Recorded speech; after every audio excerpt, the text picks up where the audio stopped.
What's up? Don't have a lot of time today, so I'm just gonna hammer out a couple things. First thing, this guy. Making an Ent army, because I don't have self-control. Well, the eyebrow I broke. The mustache, though, just didn't print right. So I'm gonna get some milliput and fix that. Also, this little part right here, the tip of the tree kind of droops. And I broke that off too, because I'm dumb. Also, I get this to focus. Hello. Focus on the dwarf. Dwarf. I got a bunch of files for these guys. So, and I've just printed myself a whole army. Doing something kind of stylized with them, where instead of actually spending the time painting them, because that's boring, I'm just gonna paint them gold. And I'm gonna put them on a gold base. And it's gonna represent dragon sickness. It'll be cool. It'll be cool. Meat cubes. This is for a board that I'm doing, which I'm not going to show you yet because it's going to be a whole video. But I'm making some edits on these guys. Blah, blah, blah. Now on to the sponsored segment of this video, where I will not be talking about mirrored chrome, but instead my new paint mixer. See, all these fancy YouTubers have paint mixers now, and I wanted to see what all the hype was about. That's why I've partnered with Magic Wand, and I put their mixer to the test. It offers reliable and continuous plug-in power while having advanced features like a paint-safe silicone head and 3 speeds to take you from mixing your paint to blowing your cap off.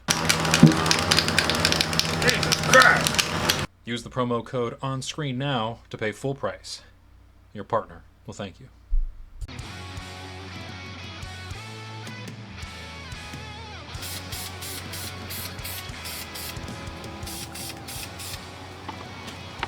Father, help!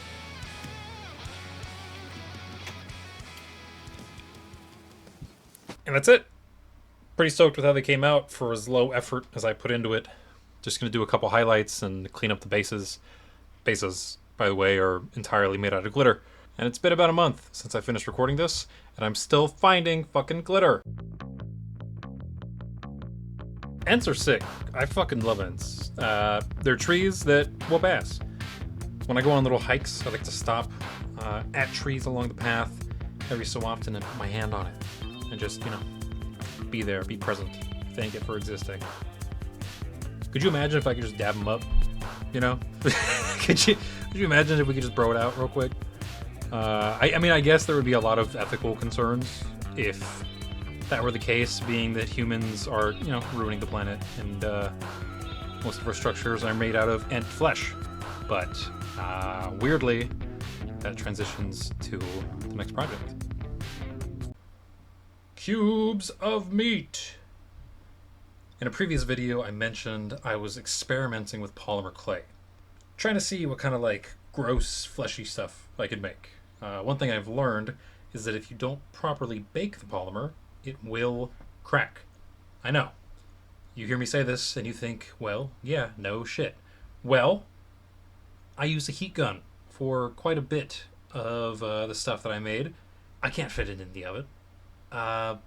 So really, I'm kind of just crossing my fingers after learning this and hoping that stuff doesn't just fall apart in the future.